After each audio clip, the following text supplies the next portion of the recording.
Over the last year, the main two questions that I've received more than anything else are what kind of drone do you use, and can you help me look at my property and identify potential bedding areas? I have a sneaking suspicion those two questions are linked together pretty closely, so let me save you around $10,000. This series contains a tremendous amount of information, and it will get overwhelming at times like my past videos. So before we start diving down specific habitat types, bedding locations, and patterns that are intertwined with all of these variables, we need to establish a few foundational rules that apply to all deer, regardless of their location. Because for the most part, mature bucks, they're not bedding randomly. They're solving problems, and if we want to hunt them consistently, we need to understand what problems they're having to solve. Without a doubt, the most important factor that'll change bedding behavior is human pressure. For this video, I'm going to break pressure down into 4 different categories. We have human presence, human pressure, hunting presence, and then hunting pressure. Human presence is simply people existing in an area with predictable patterns. Public ground with blazed trails, suburban areas, farmers running tractors and UTVs, or people walking dogs on the same path every single day without breaking their pattern. In many of these settings, hunting is either limited or completely absent, and it's kind of like in these areas, deer can behave sort of like squirrels in a park. They'll happily bound within close proximity of you or stay within proximity of you, so long as you stay on your designated path. But the moment that you leave that path, then it might cause them to get a little uncomfortable and kind of bounce away from you in most settings. For deer, a predictable human presence simply becomes part of the landscape, and they quickly start recognizing that humans are not a threat in this area, and they behave as such. Human pressure is different. This is what happens when people are constantly breaking the routine in a very unpredictable manner. So whether you're out setting trail cameras in different areas across the property, hanging stands in deep cover, driving an ATV or a UTV off the trail for fun, blazing a new access trail through the woods, or anything else of the manner, mushroom hunting, you name it. Anytime a person leaves a predictable pattern and begins entering areas that deer consider to be safe, it quickly becomes pressure instead of presence. And that pressure starts to slowly and sometimes quickly influence where deer decide to live. Over time, human pressure can gradually become human presence if the behavior is repeated consistently. We see this happen often with logging operations. During the first few days or weeks when loggers are entering a new area, wildlife typically reacts with caution or somewhat avoidance. But as the activity continues and the pattern becomes predictable, deer begin to grow increasingly comfortable with it and eventually treat it as part of the normal landscape with a slight air of caution. Ask any logger that you meet, I'd bet that most of them will have a story of seeing a really big buck while on the job, if not the biggest buck they've ever seen before. Hunting presence is similar to human pressure, except now the human intention has changed because you're entering it with the mentality of killing an animal. Oftentimes, hunting presence is a guy that's driving or walking, sneaking, whatever, across the terrain and setting up on the ground, in a tree, in a blind, or in a tower, and does so in a fashion that essentially drops a scent bomb in the area that he's attempting to hunt by not factoring in the wind, weather conditions, or time of day into his hunting strategy. There are forms of hunting presence that are far less impactful than others, namely those that ask about those 3 variables ahead of time. But for the sake of this explanation, I'm mainly talking about the guy who hunts the same old faithful stand over and over again religiously while completely disregarding any prerequisite tactics needed to limit his human impact. I have a theory that some hunters become so loyal to one area over time that they essentially become human presence rather than hunting pressure. They hunt the same stand so consistently under terrible conditions and are so fixated on killing a trophy buck that they'll go years oftentimes without killing anything. But over time, something interesting can happen. Deer begin to treat that hunter in the same way that they treat loggers, just another predictable part of the landscape, and they'll slowly become eerily comfortable with his human presence, thus allowing him to kill one mature buck every 10 to 15 years. I think we know that guy. Just a theory. Finally, we have hunting pressure, which is what happens when hunters are actually killing deer. And this, like everything else, varies drastically dependent upon the hunter that's doing the hunting. Let's take a look at two examples. Hunter A is what I'd call high quality hunting pressure. He might kill 10 does and a buck each season, but he does so in a way that minimizes disturbance. His hunting presence is calculated, his entry routes are clean, and his weapon of choice is of the feathered stick variety. Thus, the overall disturbance he creates in the woods is relatively low. Now let's look at Hunter B. Oh boy. We'll call this low quality hunting pressure. Hunter B does not care about hunting presence at all. He hunts the bottom because that's where the big bucks are, consistently blowing every deer within 200 yards out of the county. And his weapon of choice is of the boomstick variety. Not only is he broadcasting human scent throughout the woods in a uncalculated manner, but he's also firing off a piece of aerodynamically optimized refined metal at around 160 decibels, sometimes more than one shot per deer. And remember, in most states, roughly 80% of the deer that are being harvested takes place during one of their rifle seasons. In Missouri, for reference, over 50% of the annual harvest takes place during a 2-week window in November, when deer are supposed to be breeding. Seems intentional. The overall point is pretty simple. There is a massive difference between the pressure introduced by Hunter A and Hunter B. As low-quality hunting pressure increases, bedding locations gradually shift towards more secluded and secure areas.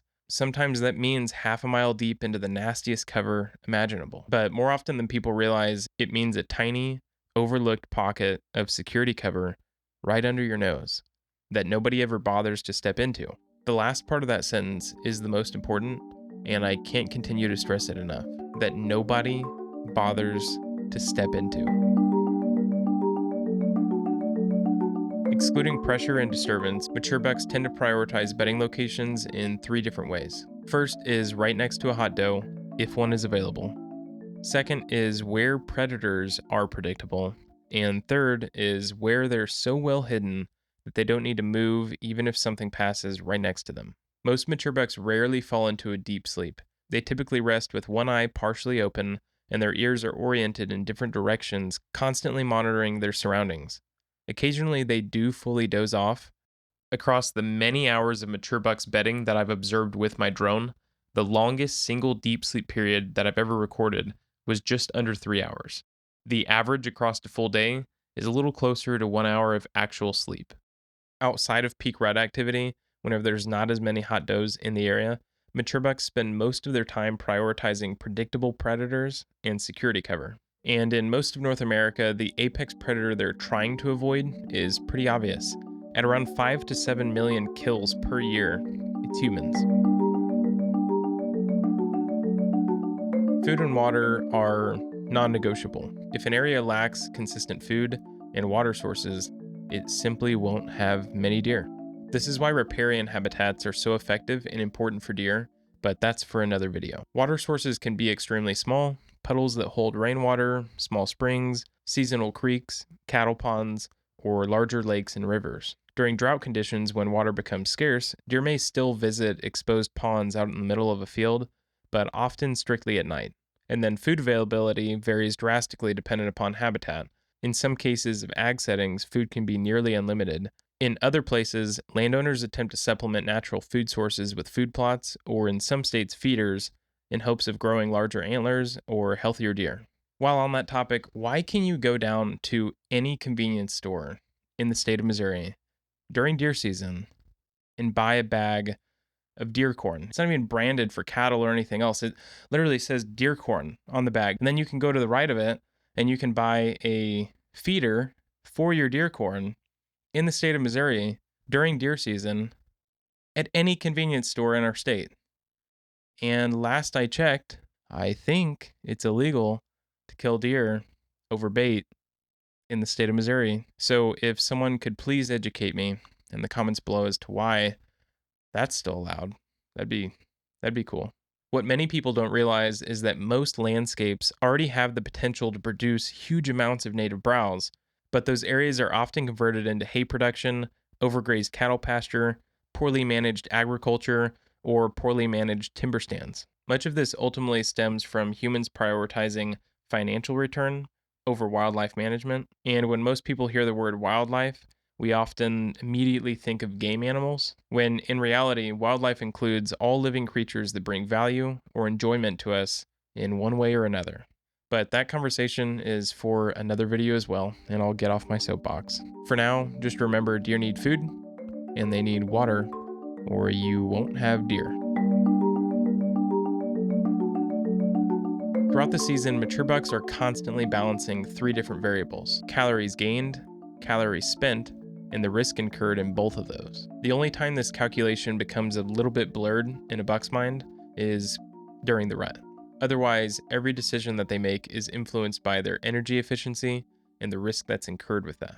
A buck may know that a better food source exists somewhere else in the landscape, but if the energy cost versus human or hunting pressure is too high, he simply won't go.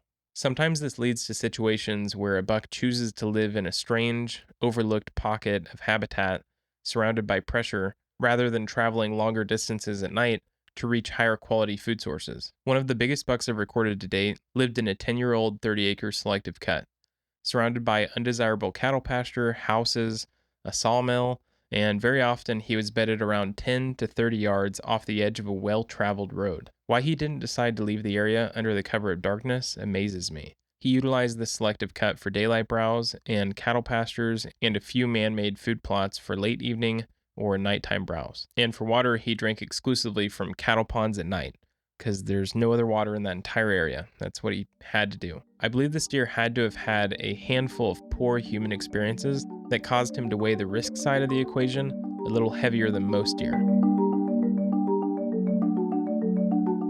Bedding locations are often selected to control multiple sensory advantages at once when available: wind direction, thermals, visibility, and sound. When the wind or conditions shift midday drastically, I've documented many instances of bucks completely relocating from that area. During this time, they appear to stay exclusively in cover and move fairly quick, seldom slower than 800 yards per hour. There have been times when they only relocate on the opposite side of the drainage, 30 to 50 yards away, but in most documented instances, bucks are relocating further than 300 to 500 yards. And I theorize they might make this shift because of where they want to be and not so much security.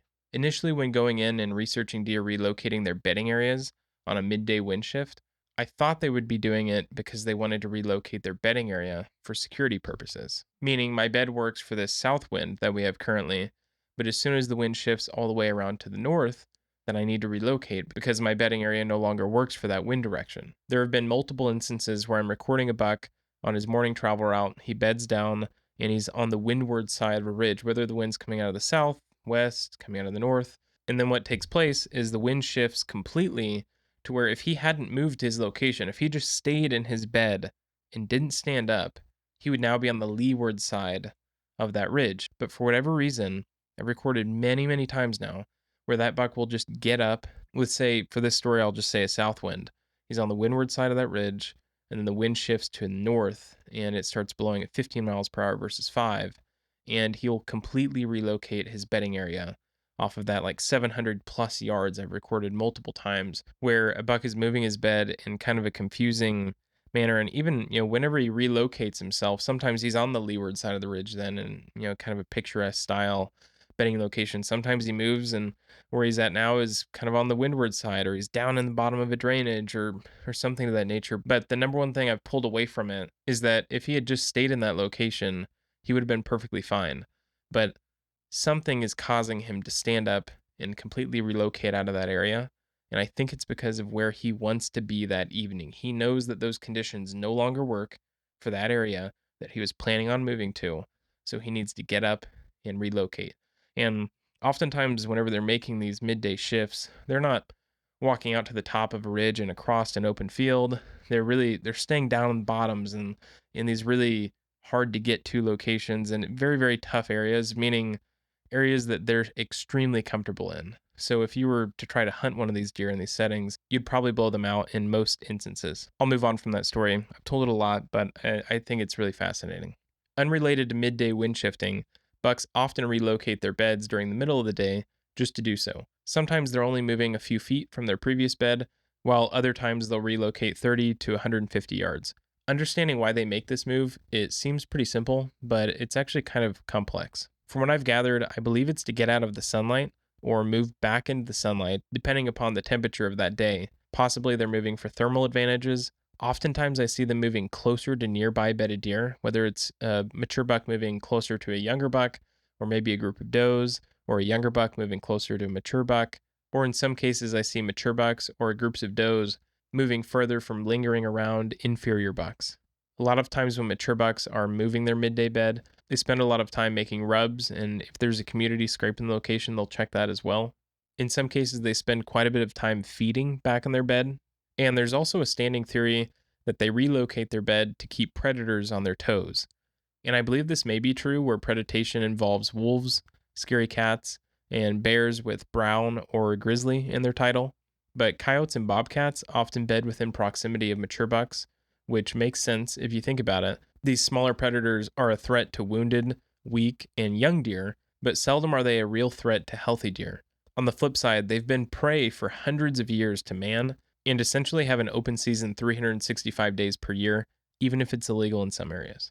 Because of this, they often bed in a very, very similar manner to mature bucks. With terrain and time of season, you also begin noticing preferences for terrain that faces a certain direction. South-facing slopes receive the most sunlight, and that serves multiple purposes. Most importantly, they often provide more native forbs, and they're simply warmer than north-facing slopes in the wintertime. In areas with heavy human activity or very little terrain features, deer sometimes bed surprisingly close to people, but do so strictly within pockets of cover where they can hear and see movement before being detected themselves. In instances with very, very little terrain, oftentimes in agriculture settings, thermals can hardly play a role at all. And in some cases, the limited available cover does not offer a wind advantage for the deer either, so they begin relying heavily on sight and sound in these settings. Most ag settings also have an overpopulation of deer, so deer kind of trust one another to detect predators moving into their core area. And occasionally, they bed in areas that just don't make any sense. Maybe they're tired, maybe they're bored, or maybe we simply overthink their strategies from time to time. Another factor that often gets overlooked when trying to figure out bedding locations are the various ways that environmental conditions can dramatically impact the way that deer are behaving every single day. During heavy pouring rain, I often observe deer simply hunkering down and riding it out in their beds. From time to time, I do record deer preferring to be on their feet during a harsh storm, but in most cases, they're bedding. In lighter rain or a drizzle, I observe deer almost always up on their feet. They seem to enjoy this environmental condition. One theory is that the moisture aids in making browse more palatable, sort of like having a terribly dry cookie. The cookie on its own, miserable. But you add a nice glass of cold milk. The changing temperature at various times of the season can be a very critical variable. Most hunters are infatuated with cold fronts, and I as well believe in most of them. Not all cold fronts provide the same effect, though. A 45-degree day on November 3rd, followed by a 20-degree day on November 4th, won't get deer on their feet anywhere near the rate that a 90-degree day on September 15th, shifting into a 65-degree day on the 16th will. With that being said, a 65-degree day, November 3rd, shifting into a 40-degree day on November 4th may be just as impactful as that early September shift. The key takeaway is that deer response to temperature is always relative to the time of year, making it essential to interpret temperature changes within the context of seasonal behavior. One pattern that I've also been fascinated by is what happens to deer behavior in the days after a major rain event. Like stated before, in a heavy storm, mature bucks will often spend that storm largely inactive, but once conditions settle down, activity spikes dramatically. For a day or two following the heavy rain, I'll frequently observe bucks making rounds throughout their core areas, refreshing scrapes, and reestablishing sign that may have been washed out by the storm. I've seen this same behavior before the storm as well. Bucks scrambling to freshen up every scrape before the storm hits, they hunker down, the storm settles, then they scramble back out to freshen up every scrape again. Storm fronts also shift general deer feeding and bedding patterns. They seem to recognize the incoming conditions potentially off of the barometric pressure and will browse more heavily beforehand, almost as if they're preparing for that period of limited movement. Snowstorms create very similar behaviors, but can also create a whole new set of variables. During heavy snowfall, some deer will continue feeding right from their beds, using the heat of their body to melt the snow, then browsing in their bed. Other times, for reasons that aren't always obvious, they'll simply ball up and wait out the storm entirely, minimizing movement until conditions improve. Once the storm is over, deer are almost always very active on feeding sources. I could easily dedicate an entire video to this topic alone, but the key takeaway is this. Start paying attention to subtle environmental changes. Temperature, wind, rain, and sun can show how deer adjust their behavior throughout the day, influencing where they move, where they feed, and most importantly, when, where, and why they're choosing to bed. Bedding behavior is constantly changing throughout the year. Early season, pre-rut, rut, post-rut, and late season all influence how and where deer choose to bed. Food availability and deer preferences are constantly shifting, shaped by location and summer precipitation. Take oak trees, for example. They're a preferred food source. Depending on energy reserves and environmental conditions, white oaks mature and drop acorns within a single season, while red oaks take two, so their peak drop comes later and lasts longer. Deer respond accordingly, focusing first on sweeter, low tannin white oaks, then move on to high tannin red oaks once the early season crop is gone. And acorns are just one of the factors out of all of the native browse that's available. Also, pressure changes at different times of the season can have a significantly different form of impact on the deer. Hunting pressure on day one of archery season is different from the very first day right after rifle season closes. Deer become more aware and more edgy as the season progresses, dependent upon the amount and the type of pressure that's being introduced. They can hear and see further with leaves off the trees, and their routines start to adjust to avoid and pattern human intrusion. Understanding these shifts in pressure and perception is critical to predicting movement patterns and identifying where and when deer are likely to be active. And then you have testosterone. Testosterone is rising in the early season and rising faster in the pre-rut, peaking during the rut, and then starts decreasing afterwards. I believe this is one of the reasons that we can clearly see bucks behaving as individual characters. Buck A might have a higher T level in early October and retain it deeper into December. Buck B, on the other hand, might have a slow growth until peak rut, then spike for a week or two and drop off rapidly and become much more tolerant of other bucks in early December. I could once again make an entire video on this topic as well. But the key takeaway is that you need to understand that all of these variables we discuss are so well intertwined with the time of season, and together they help shape how and why a deer can choose to shift its bed throughout the year.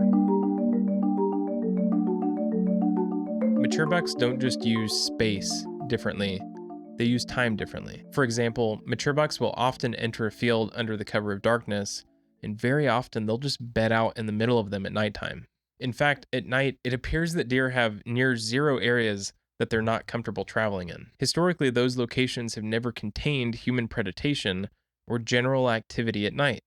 So, random fields, ditches, backyards, driveways, baseball fields, gardens, you name it, they all become classified as safe and utilized as bedding areas, at least until daylight returns and their primary predator regains their ability to see again. If you suddenly decided to evolve into a nocturnal predator by illegally spotlighting a field at night, the deer would figure it out in really short order. Once that happens, the field will no longer be safe because the predator found a way to break the rules. This is a clear representation of the impact that humans have on deer bedding behavior. They're afraid of us. As stated earlier, 5 to 7 million kills per year. Would deer prefer to bed in a beautiful, open native field all day long, surrounded by food and water with no predators in sight? Maybe. In areas completely absent of human activity, that's exactly what I observed. But deer are constantly coexisting with their primary predator, and mature animals specifically show a remarkable drive to survive, combined with the knowledge and instinct to do so effectively. With that being said, I would hate to be a white-tailed deer surrounded by wolves, scary cats, and bears with brown or grizzly in their title.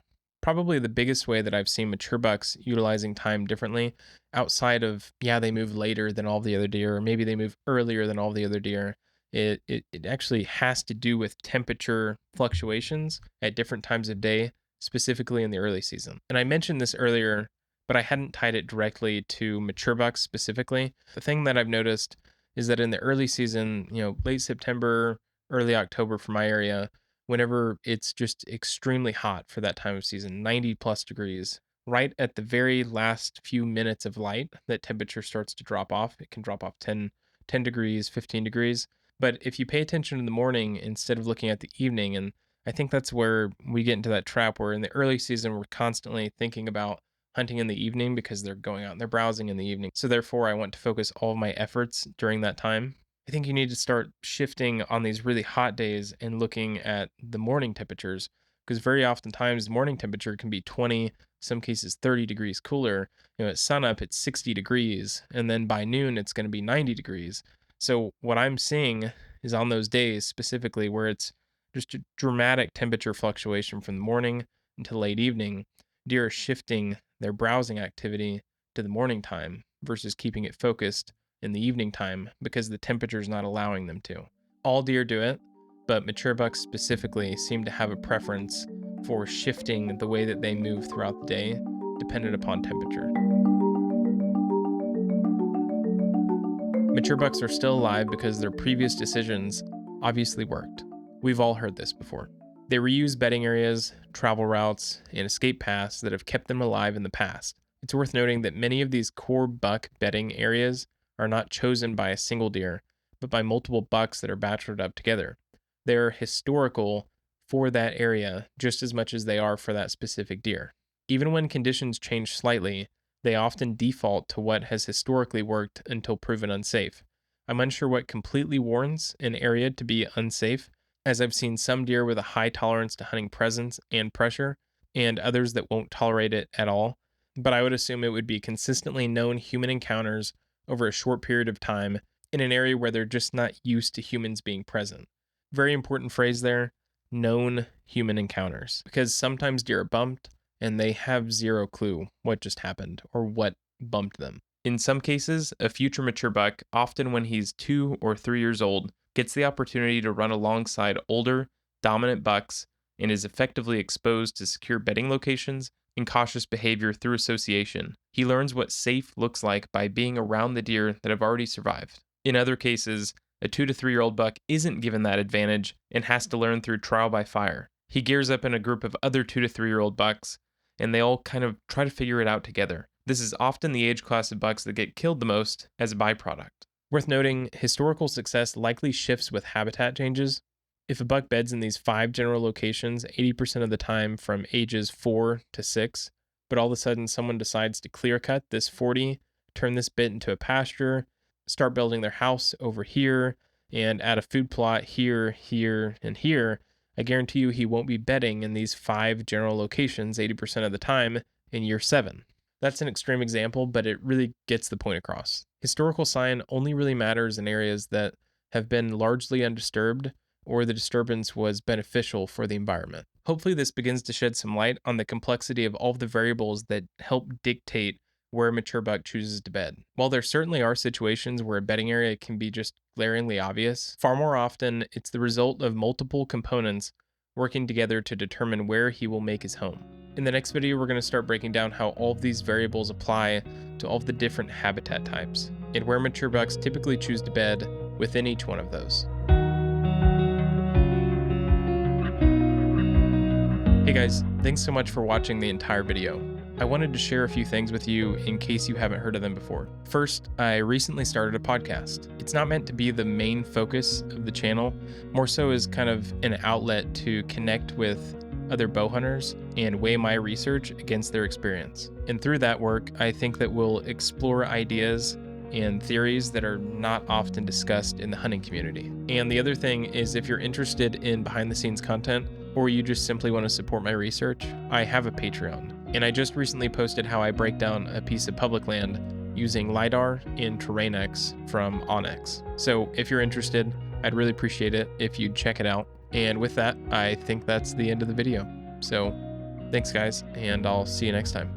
My dog is barking. She always barks when I record.